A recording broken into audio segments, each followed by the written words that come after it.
Now, back to more Steve Cochran on 720 WGN.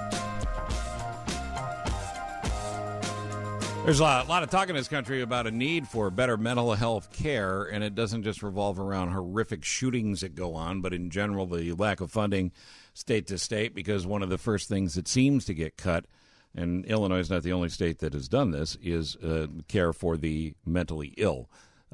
Our understanding of what mental illness is wrong in most cases, and bipolar disorder is just a crippling disorder that takes a lot of good people, including my friend Rebecca Cutler, whose parents are standing by on the phone. Rebecca's Dream Foundation will hold a gala on Saturday night, but we're not here to plug that.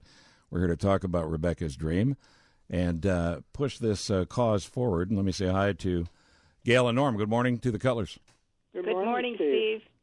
Thank you for doing this. You know, I mean, year to year, it doesn't get any less sad, but it also gets hopeful, at least for me, and I hope it does for you as well. Well, Steve, it's becoming a whole lot more hopeful than it has been in the years since Rebecca has died. I'm actually holding in my hand so that I can say this properly. There is now a blood test that has been developed by brilliant scientists to determine depression in teens and in adults.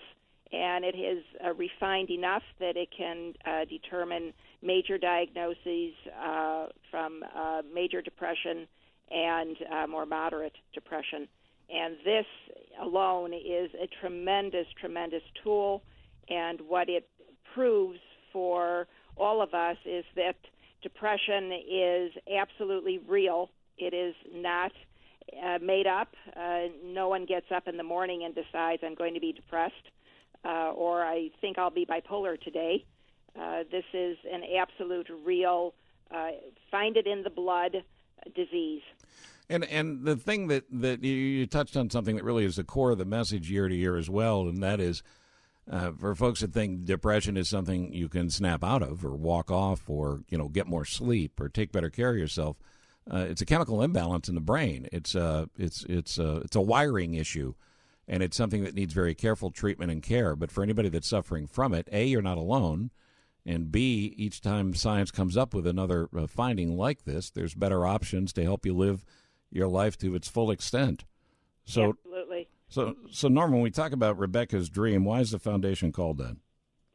Well, Rebecca had a dream while she was alive. She was completely convinced that if she could just let her friends and her family and her fellow workers have a better understanding of what the disease that she suffered from was, and with that understanding, it would make it a lot easier for them to be with her, because, you know, people, especially bipolar people, have an incredible amount to offer. They're some of the most creative people in the world, but it's just sort of creative on their terms. And Rebecca has succeeded in really bringing about a lot of her friends and colleagues,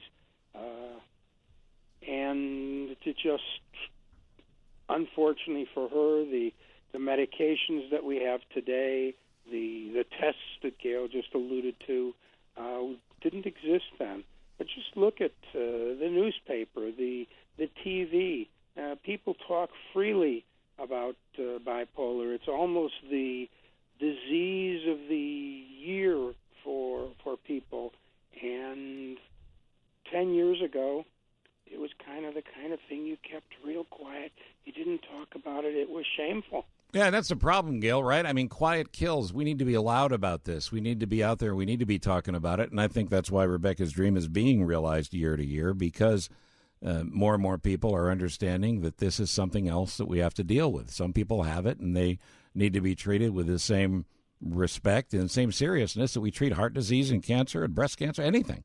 Absolutely. And we can now stand up very tall and say that these depression, bipolar, and other mental illnesses are absolutely real, scientifically proven, and the stigma that goes along with any mental illness, and especially depression and bipolar, it's still out there, Steve. I'm so sorry to have to say that stigma is alive and well. It may be lessening. I think among the younger generation it is lessening, but there are still too many people around the world who believe that if you have a mental illness, then you are a totally deficient person, and we don't want to have anything to do with you. We certainly don't want to marry you or to have children with you or to live a life with you, and that is just so unfair and untrue. Folks who do live with depression, bipolar, with the correct medications if needed, with the correct doctoring, which is always needed, taking care of oneself properly, one can live a full and a very successful life. Yeah, Rebecca, like we all loved Rebecca. Rebecca worked at Chicago Magazine. She was Stop the Room beautiful. She was hilarious. And I spent time with her when she was feeling great, and I spent time with her when she was feeling really bad. And certainly I didn't have the same understanding of it, and I've come to learn more through this. But this is something I will always trumpet as long as I am blessed to have a microphone and a platform. And as always, I'm honored to be a part of helping in any way I can with you guys. So Saturday night, we will assemble. But I think the best thing to do, Norman Gail, is just to send people to the website or to the Facebook page, because there's so many things going on now with Rebecca's Dream and efforts that go on all year long. People can get in there, and especially if you're feeling sad today and you're feeling like you're the only one, it's a perfect place to go. And it's also a great resource if you love somebody that's going through this and you don't know how to help them, just turn them onto the webpage. Absolutely. So can we plug that webpage? You bet. www.rebeccasdream.org. REBECCASdream.org. You can also follow on Twitter at Rebecca's Dream, and it's Facebook.com/Rebecca's Dream. Yes. You guys are doing an amazing thing, and I can't imagine how difficult it is year to year, but I hope you're having a lot of smiles and laughs, too, along the way, because there's a lot of people that love you, and I know that Rebecca's guiding the whole thing, and she's proud of both of you. Thank you, Steve. We do know that she's guiding us, and when we fall off the track, she shoves us back on.